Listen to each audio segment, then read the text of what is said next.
Je ne sais pas si vous avez remarqué, mais nous vivons actuellement une période qui se situe dans les extrêmes, que ce soit au niveau politique, au niveau climatique, au niveau psychologique, technologique ou encore spirituel. On a une manifestation des extrêmes qui sont sans précédent. Et ces phénomènes traduisent, on peut le traduire soit comme un déclin de l'humanité, soit au contraire comme une transition qui est intense mais qui est absolument nécessaire. Et quand on observe les grandes transformations et les grandes transitions de l'humanité, on est souvent passé par des extrêmes d'une manière, on va dire, différente. Même s'il y a des similitudes, il y a toujours des différences parce qu'on est amené à évoluer. C'est ce que je vais détailler ici à travers cette vidéo. On va voir ici en quoi ces extrêmes sont porteurs d'évolution et de sens.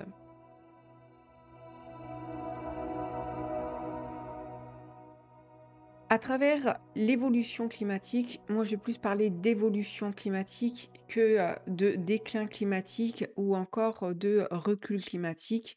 On peut souvent entendre qu'on est dans une involution climatique. Personnellement, je ne le conçois pas vraiment comme ça.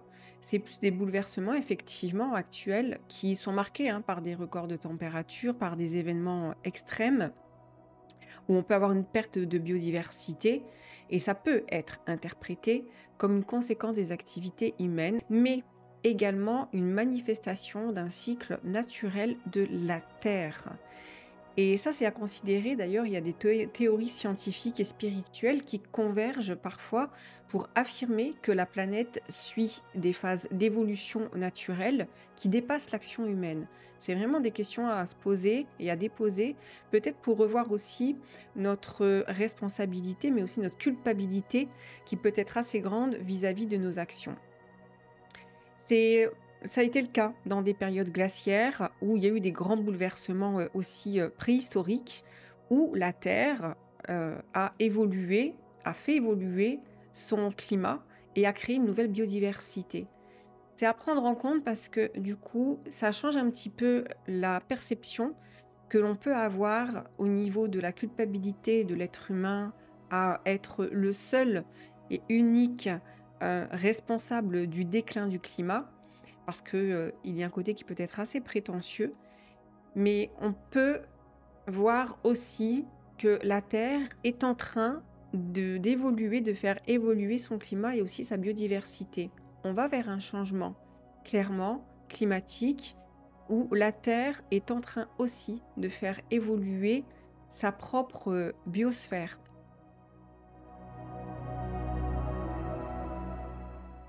Les extrêmes politiques se voient un peu partout dans le monde, basculent parfois vers du nationalisme, vers les extrêmes, extrême droite, extrême gauche.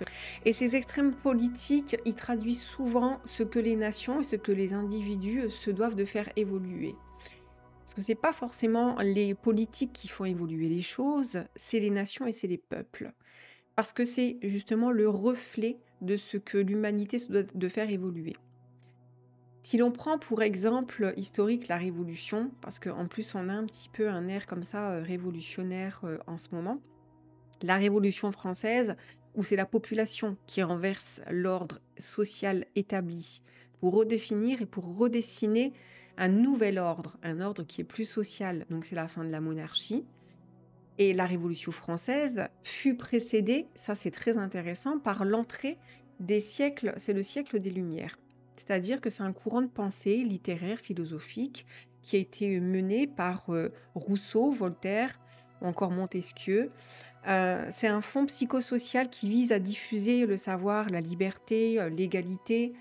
C'est des maîtres à penser qui véhiculent et qui, ouvrent un champ de conscience, qui ouvre à réfléchir, à pousser à une réflexion sur les fondements de la religion, sur la contestation de la monarchie absolue et qui dénonce les inégalités sociales. Dans ce contexte historique, c'est assez inédit, parce qu'on remet ici comme, la liberté et le pouvoir aux individus. D'où ce mouvement révolutionnaire qui a poussé en fait les individus à reprendre une forme de pouvoir. Et ces écrits littéraires, à travers Rousseau, à travers Voltaire ou Montesquieu, ils vont faire prendre conscience à la population de se libérer de leur position de soumission pour reprendre une forme de pouvoir, ou en tout cas pour renverser le pouvoir. Donc on voit ici que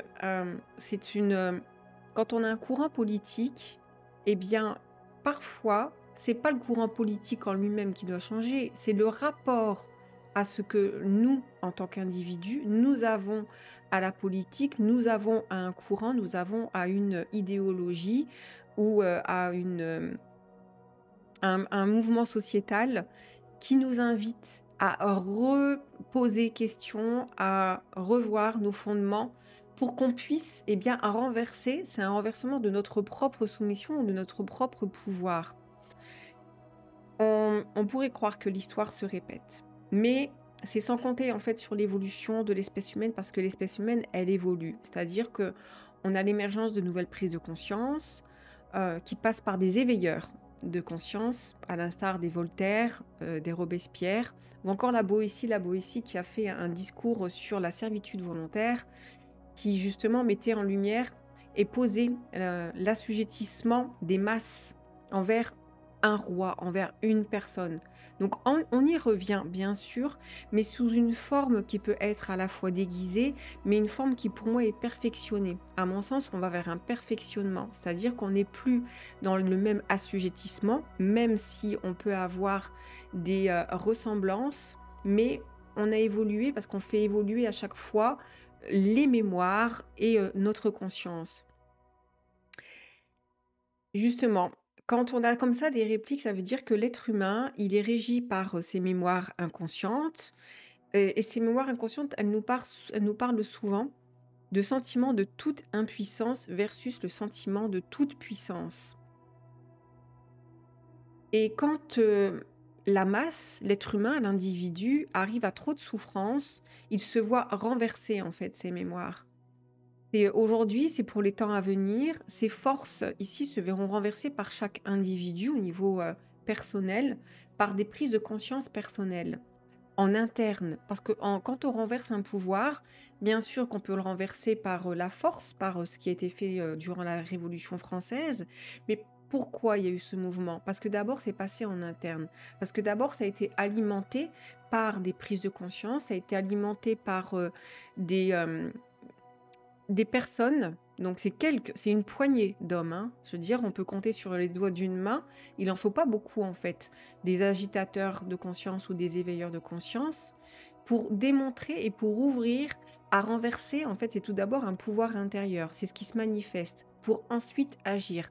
Lors de la Révolution française, ça s'est fait par ce biais-là, que de renverser, avec la violence que l'on connaît de la Révolution française, de renverser ce pouvoir. On va vers un renversement de pouvoir, mais c'est notre pouvoir aussi personnel. Il faut voir justement les forces en soi, comment on tente à les renverser pour reprendre une forme de pouvoir personnel, individuel, peut-être sans passer par une épreuve de force extérieure. Ça va beaucoup se jouer en interne, c'est-à-dire comme on évolue sur le plan de la conscience, c'est important de prendre conscience justement que ça peut beaucoup évoluer en interne. Ça ne veut pas dire qu'il n'y aura pas de manifestation extérieure, mais je vous dis, c'est parfois une poignée de personnes qui renversent ce qu'on appelle un paradigme d'une manière individuelle. Un changement de paradigme, c'est un changement d'état de conscience, un changement de mentalité très puissant qui tente justement à renverser un courant de pensée. L'histoire ici nous démontre que ces paroxysmes politiques peuvent déboucher sur des effondrements ou des réinventions profondes.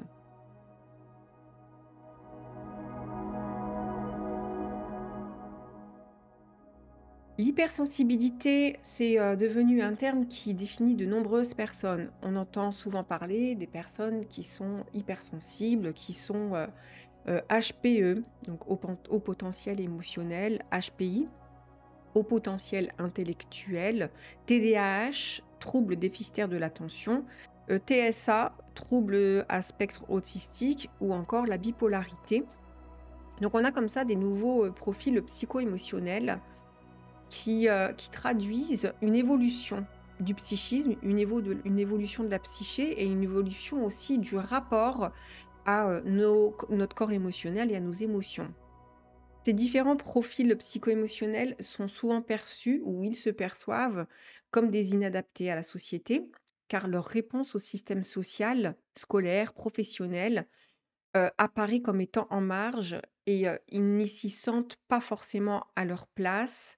Les structures institutionnelles archaïques ne sont plus adaptées à ces nouveaux êtres parce qu'ils n'en connaissent pas le langage. En fait, c'est comme s'il y avait un rapport complètement différent avec les êtres qui sont incarnés dans les années, ça a commencé, hein, dans les années 70, 80, où on a gagné en sensibilité, où ça a été la grande ouverture, aussi, psychologique, psychanalytique. C'est-à-dire que même si un courant de pensée psychologique, psychanalytique date de, Freud ou de Carl Gustav Jung dans les années, 1900, il faut du temps avant que s'instaure et s'installe, eh bien, un nouveau paradigme et ces êtres qui s'incarnent récupèrent toute la mémoire. Ils récupèrent en fait l'histoire. Chaque être qui s'incarne va récupérer en fait toute l'histoire, va récupérer tout ce qu'on appelle le karma ou le karmique, c'est de la mémoire, va récupérer toute la mémoire de l'inconscient collectif qui a déjà été façonné. Donc forcément, chaque être qui s'incarne est à chaque fois plus évolué que la génération précédente. Et dans cette nouvelle évolution, on a des profils psycho-émotionnels qui sont complètement différents et il y a une difficulté pour la psychiatrie et la médecine qui ne s'est pas encore assez modernisée pour ouvrir un nouveau comme champ de science pour ces êtres-là. Donc c'est pour ça que c'est en marge, vous voyez, ces êtres peuvent être en marge, peuvent se sentir en marge, ça peut être assez difficile parce que ces êtres vont souvent passer par des étapes de dépression, de burn-out, parfois très précoces. On va aller, et on y est de toute façon, vers des dépressions et des burn-out, des phobies scolaires beaucoup plus précoces. Pourquoi? Parce qu'en fait, notre système psycho-émotionnel arrive à maturité beaucoup plus précocement que par exemple une personne qui est née dans les années 70, qui a récupéré un bagage psycho-émotionnel ou qui est encore un petit peu archaïque. Personne va se battre avec ce système. Et la dépression ou l'effondrement peut arriver plus à l'âge adulte, on va dire autour, pour on va dire les plus précoces ou les plus sensibles, ceux qui sont nés dans les années 70, ça peut arriver à l'âge de 24-25 ans. Ça peut arriver beaucoup plus tard, l'âge de 30, 40, 50, 60 ans pour les personnes qui sont nées avant, parce que on récupère un bagage mnésique et avec notre système psycho-émotionnel qui s'est raffiné, eh bien forcément, ça passe par des étapes de dépression, mais comme les générations récupèrent à chaque fois ce que nous on a travaillé, eh bien ces dépressions, ces burn-out, ces phobies scolaires, elles vont arriver plus tôt. Et parfois, on va essayer de faire entrer justement ces nouveaux cas, entre guillemets, psychiatriques ou psychologiques, comme dans des anciennes cases. Et c'est pas très bon parce que justement le système psychiatrique n'est pas forcément adapté à ces nouveaux êtres. Donc la classification psychiatrique peut parfois être inadaptée et les personnes peuvent recevoir un diagnostic qui est parfois posé à tort parce que les médecins classiques et les psychiatres ne sont pas n'ont pas encore appréhendé, ils sont encore sur l'ancienne médecine ou sur les anciens systèmes qui ont été fondés, c'est des fondements et qui n'ont pas encore évolué. Donc ça peut être dangereux parce que justement, on peut classer certaines personnes comme exemple étant, maintenant on a la bipolarité, c'est un nouveau terme pour les personnes qui étaient, l'ancien terme c'est la maniaco-dépression, qui rentrait dans une catégorie psychiatrique, dans un diagnostic psychiatrique qui a pris, on va dire, une nouvelle forme qui est la bipolarité. Mais la bipolarité, c'est comme l'ancienne version qu'on a remis à jour et qui n'est pas forcément adaptée parce que la bipolarité, c'est un ressenti qui est vécu dans une dualité extrême. C'est des êtres hypersensibles qui vont comme vivre les choses avec une intensité dans ces extrêmes et dans une dualité extrême. Et c'est souvent des êtres qui viennent comme travailler quelque chose qui est propre sur une histoire familiale. Souvent, ça va être par rapport à des mémoires de guerre, à des mémoires d'injustice, à des mémoires tout ce qui va être dans l'extrême, en fait, avec une extrême sensibilité. Donc, c'est un petit peu parfois difficile pour un être qui est en fait juste doté d'une sensibilité particulière, de s'entendre dire et de poser un diagnostic qui peut l'enfermer dans une version de lui ou d'elle qui n'est pas en fait lui ou elle. C'est juste parce que cette personne, elle vit les choses dans son extrême et qu'elle doit travailler sur des aspects transgénérationnels, des mémoires, etc., qui ont besoin d'être appréhendés d'une autre façon. Étant donné qu'on va vers une conscience qui est plus évoluée, qui est plus raffinée, c'est-à-dire qu'on gagne en sensibilité, on gagne en intelligence. En fait, ici, on est dans une nouvelle intelligence. C'est une intelligence qui est beaucoup plus raffinée. Mais quand on rentre dans une intelligence émotionnelle, intelligence intuitive, intelligence qui ouvre à des aspects où on capte beaucoup plus d'informations, c'est difficile parce que du coup, ça donne l'impression de ne pas être adapté à ce monde et à se sentir seule ou incomprise ou incompris. Et parfois, ça peut être difficile pour ces personnes parce qu'elles ne sont pas comprises même au niveau médical, même au niveau psychiatrique, quand on recherche à poser un diagnostic pour savoir qui on est, qu'est-ce qui se passe.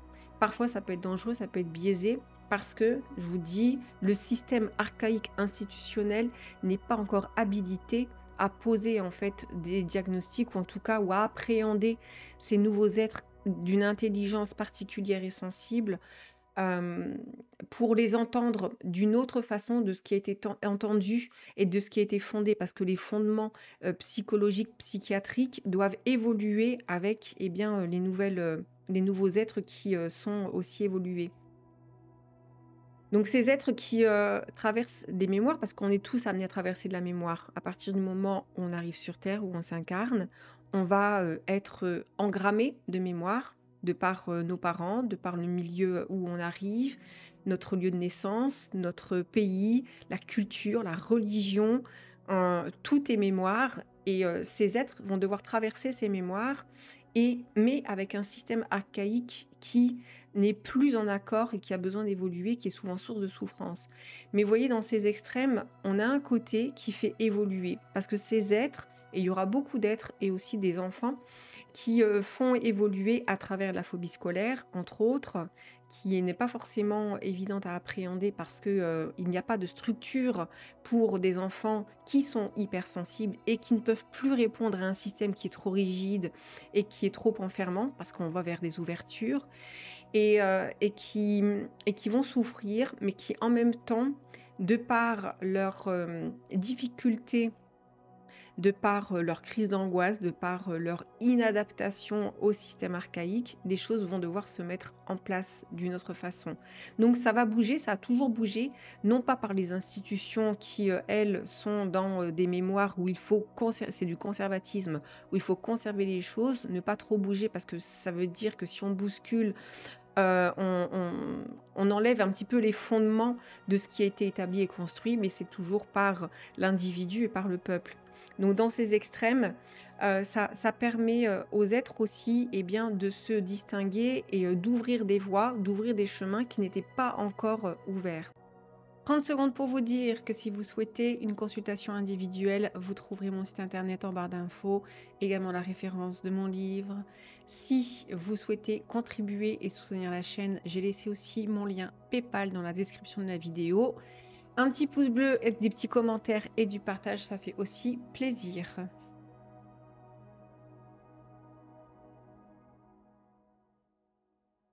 À chaque révolution technologique majeure, il y a eu des craintes d'aliénation. C'est historique. On croit que le chaos va émerger parce qu'on a un nouveau système technologique. Ça a été le cas avec la machine à vapeur qui a pu être vue comme quelque chose de diabolique, ou encore l'électricité qui était une forme de sorcellerie, ou encore l'informatique qui ont suscité des résistances initiales avant de transformer durablement la société. L'intelligence artificielle a pris une place prépondérante dans notre société, dans notre quotidien. Elle est poussée à son extrême, l'intelligence artificielle, allant jusqu'à l'addiction, où les shorts deviennent des shoots de plaisir dans ce monde qui est sclérosé, où ils sont parfois une porte de sortie ou une issue de secours pour échapper parfois à une réalité qui est un petit peu trop sclérosante dans ce monde décadent. Mais d'un autre côté, l'intelligence artificielle, elle laisse l'opportunité. Vous voyez, c'est là où on retrouve les extrêmes. On a un côté qui peut être dans une forme de manipulation, où on croit à la manipulation de notre psychisme et à une forme d'addiction parce que c'est, on va dire, réel. Il y a des personnes qui étudient les fonctionnalités du cerveau pour que les personnes, ça a déjà été le cas depuis longtemps, hein, à travers la publicité par exemple. On a toujours eu en fait ces forces comme manipulatoires, que ce soit la publicité, que ce soit les propagandes politiques, des choses comme ça. Ça a toujours plus ou moins existé, mais là c'est comme c'est un peu dématérialisé, eh bien ça inquiète. D'un autre côté, donc, cette intelligence artificielle laisse l'opportunité à chacun de s'exprimer. C'est-à-dire qu'on n'a jamais eu autant l'opportunité que de pouvoir s'exprimer. C'est-à-dire aujourd'hui, on peut prendre un téléphone, on peut poster quelque chose, on peut poster une idée, on peut communiquer une information et elle peut circuler dans le monde entier, qu'on soit ici, en France, ailleurs, bref, ça peut circuler dans le monde entier. Donc quelque part, ça donne l'opportunité de se réapproprier en fait l'information que l'on veut communiquer, que l'on veut transmettre, mais aussi que l'on veut recevoir. Donc ça donne ici, c'est à chacun de s'approprier eh bien, sa liberté d'expression et de sélectionner l'information qui a partagé ou à visualiser. Parce que bien évidemment, avec ce genre d'outils, on peut avoir, c'est les influences. On le voit à travers les influenceurs qui vont comme ça donner une importance sur certaines choses qui parfois ne le sont pas. Mais encore, justement, faut-il devenir maître de cette intelligence pour ne pas en devenir les esclaves de contenus qui sont sans fond, qui marquent eh bien, l'obsolescence programmée de certains êtres. Parce qu'à travers certains contenus, eh bien, justement, ça, ça enlève, ça peut enlever, ça peut éteindre, ça peut annihiler l'expression de soi. Donc, vous voyez, il y a vraiment à chaque fois deux tendances et deux penchants qui sont vraiment intéressants dans ces extrêmes parce que il faut qu'on aille jusqu'au bout d'une expérience pour un moment donné, eh bien, comme récolter et puis se réaligner avec ce qu'il y a de plus juste pour qu'on puisse évoluer.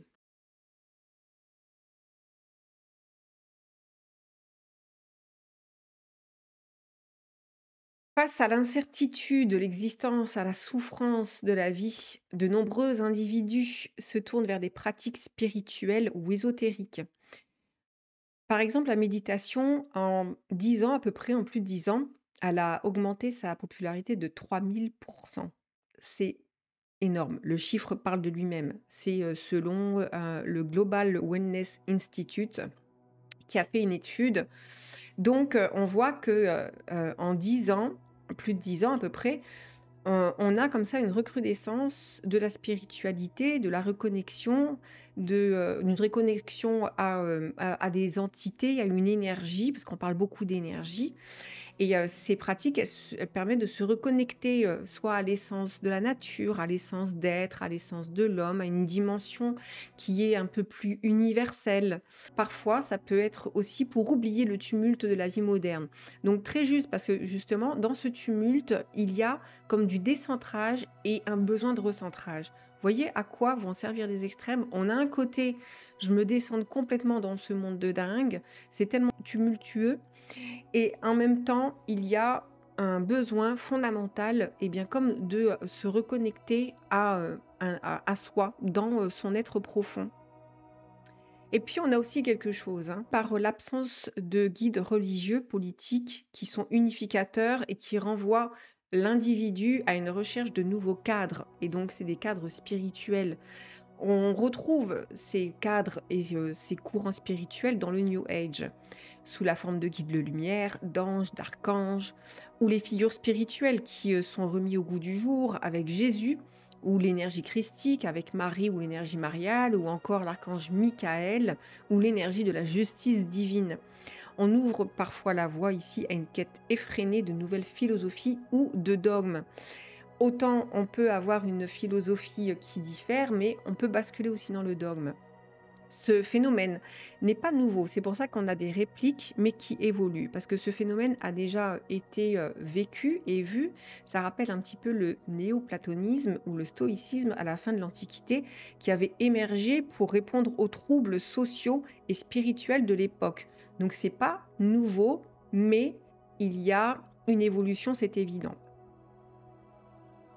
Parce que quand l'individu est confronté à une perte de repères, donc c'est le cas puisqu'on n'est plus dans les repères religieux d'antan, on n'est plus dans les repères politiques où on a un guide qui va nous amener vers une société qui est ensemble, qui est construite, où là, en fait, toutes ces figures-là, elles s'effondrent. Et lorsque l'individu est confronté à ces pertes des repères, il en perd le sens. Il entre dans le doute. Le doute, c'est l'ébranlement de ses anciennes fondations de croyances. C'est l'obscur discernement qui cherche le chemin et la voie du sens de l'existence. Ces ouvertures de conscience se font par une récupération de ce qui a déjà existé en tant que repère pour le remettre au goût du jour. Comme on a vu, c'est le cas avec par exemple l'énergie christique, l'énergie mariale ou les archanges, mais qui peuvent parfois mener les êtres à s'aveugler dans des courants spirituels qui les coupent alors de la vie à expérimenter, à suivre parfois aussi des gourous modernes qui n'ont plus l'apparat, qui n'ont plus l'habit, et qui sont eux-mêmes guidés par des forces spirituelles, par des figures emblématiques ces figures en fait qui préfigurent dans l'inconscient collectif et qui sont porteurs de messages lumineux divins. Donc on a ici comme un besoin de repères, mais qui d'abord en fait vont préfigurer dans des institutions qui ne sont plus institutions religieuses, mais l'être humain peut avoir une difficulté dans sa quête spirituelle à ne plus avoir de figure. Donc il y a une remise au goût du jour, c'est, on va dire, normal, mais ça aura besoin d'évoluer. La crise spirituelle, pour certains, justement, ouvre à transfigurer ce qui fut. Transfigurer, c'est enlever en fait tout visage et toute figure spirituelle, à perdre toute forme d'anciens repères spirituels pour ouvrir à un nouveau champ de conscience, comme le fit par exemple Carl Gustav Jung, entre autres, par la mise en évidence de l'inconscient collectif, par les archétypes et les symboles qui y sont associés, qui préfigurent la psyché de chaque individu à travers le monde et qui influencent le prisme des expériences de vie. On a comme ça des précurseurs dans les quêtes spirituelles, dans l'émergence de ce qui ne peut plus être. On a des précurseurs, on a des personnes qui vont transfigurer ce qui ne peut plus être pour ouvrir à un nouveau champ de conscience. Des périodes de crise obligent l'individu à se confronter à leurs propres ombres. L'ombre, c'est de la mémoire. L'ombre, c'est à quoi on va s'attacher, à quoi on va se refléter, par quel prisme on est influencé. Tant qu'il y a influence, tant qu'il y a une prise, il y a emprise. Et justement, c'est toutes les mémoires qui sont sous-jacentes à l'être qui aura besoin et qui a besoin de s'individuer. La question est: que peut apprendre l'individu de cette dualité pour mieux comprendre ses expériences dans un monde qui est en mutation? Pour conclure, on voit que la période actuelle des extrêmes et des crises peut être perçue comme un âge chaotique, mais également comme une opportunité unique de transformation. Ce que vit l'humanité est loin d'être un simple déclin. C'est une période qui pourrait être et qui peut être une étape de transition vers un monde réinventé. Cependant, une question demeure. Serons-nous capables de convertir ces crises en tremplin pour évoluer, ou serons-nous submergés par nos propres contradictions, par nos propres forces duelles et par les mémoires? Le futur dépendra donc de notre capacité à tirer les leçons du passé, à extirper cette essence des mémoires et à agir avec lucidité dans un présent tumultueux pour ouvrir de nouvelles voies.